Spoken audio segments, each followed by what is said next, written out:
السلام عليكم البنات، نتمنى تكونوا في احوال جيده. نتمنى الكل يكون في امان الله. اليوم ان شاء الله بغيت ندير الحامض. عندي اليوم ان شاء الله الحامض بغيت نخزنه بطريقه اللي تكون صحيه وتدوم معايا اطول مده ممكنه. الحامض قسمته على جوج حيت عندي جوج انواع ديال الحامض.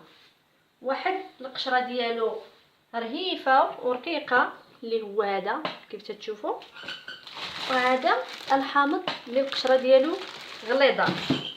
هذا اللي القشره ديالو رقيقه هو اللي غادي نحتفظ به بدون مجمد، غنحتفظ به ونحاول ما امكن نستعمله طبيعي 100%، يعني بلا ما نجمدو، يكون صحي 100%. ها نتوما قسمت وحده، شوفوا عامره كلها بالعصير ديال الليمون وفيه القشره رقيقه كيف ما تيبان لكم.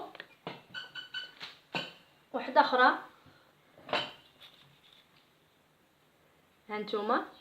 هاد النوع هذا ديال الحامض زوين، اول مره استعملته. الشكل ديالو كيجي على شكل هكايا بيضاوي، على شكل طولي شويه، فيه شويه ديال الطول. انا ما عمري صادفت هاد النوع في المغرب، ما نعرف واش كاين ولا لا. حتى هنايا هذه اول مره نصادف هذا. هانتوما كيف تشوفوا الشكل ديالو. صدقوني يا البنات الا لقيتو هاد الشكل هذا شفتوه في لي مارشي اولا فين تتقداو، ما ترددوش، خذوه، راه مزيان وكله عامر بالعصير. هانتوما كيف تشوفوا، والقشره ديالو رقيقه، وانا قطعت الطرف من القشره ديالو ودقتها، ما فيهاش المرار اللي كتكون في القشره ديال الحامض الاخرى، حيت هذا ما فيهش داك اللب الابيض، ما فيهش ديك القشره البيضاء اللي كتكون لداخل اللي كتكون مره. ندوزو للطريقه ديال الحامض ديالي اللي غادي ندير اليوم وغادي نحتفظ به اطول مده ممكنه ويبقى بحال كيف ما تشوفوا هكايا بدون ما نجمدو. انا هاد الفكره ماشي ديالي، شفتها في الانترنت، شفتها في يوتيوب، بزاف ديال البنات حاطين هاد الطريقه هذه وبغيت نجربها واول مره غادي نديرها. يعني كلهم تيقولوا طريقه زوينه، وكاين الناس اللي جربوها وقالوا عليها انها الطريقه ناجحه 100%. وقلت لي مالا مادام هاد الليمون هذا زوين وبغيت نستعمله بلا ما نجمدو، نستعمل طريقه، نجرب الطريقه اللي شفت البنات حاطين في اليوتيوب وغادي نجربها معكم. عندي هنايا واحد القنينه كيف تشوفوا كبيره ديال الزاج، هي اللي غادي ندير فيها الليمون الحامض ديالي وغادي نعمرها بالماء. كيف قلت لكم هذه اول مره غادي ندير هذه الطريقه هذه، انا غادي نجربها كيف ما قالوا البنات كاملين انهم جربوها وناجحه 100%. انا شفتها في 3 ديال القنوات وكنعتذر لانني ما كتبت سميت ديال حتى قناه، ما سجلتش السميه ديال القنوات باش نذكرهم دابا. هذه هي القرعه ديالي، غنعمرها بالماء.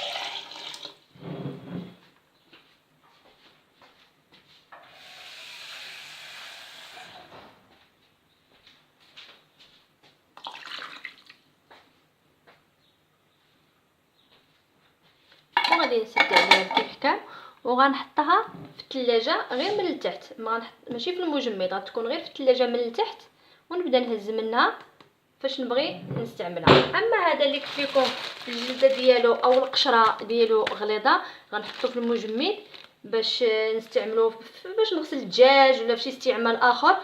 اما من ناحيه العصير ولا بغيت ندير شي مشروب كيحتاج الليمون غادي نستعمل هذا اللي في القرعه. هذا غادي نخليه كيف قلت لكم فقط للتنظيف. هذا فيما يخص الليمون. وصوبت واحد الكميه كثيره ديال النعناع وبغيت نشاركها معكم، اللي هي هذه كميه كثيره، وواحد الكميه هي اللي غادي نتعطل في الاستعمال ديالها، يعني ما غنقيسهاش دابا. هي هذه انني حاولت نغلفها بالورق النشاف باش يمص اي رطوبه فيها، اي رطوبه في النعناع، اي قطرات ديال الماء.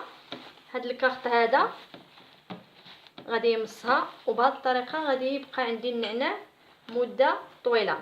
كذلك هاد الفكره ماشي ديالي، ماشي من راسي، هذه شفتها في اليوتيوب دايرينها بزاف ديال الاخوات، وفايت لي جربتها هذه، فايت لي جربتها السنه الماضيه ونجحت. ان النعناع بقى معايا علاين شي شهرين، مده شهرين، والنعناع بقى معايا نقي وطري.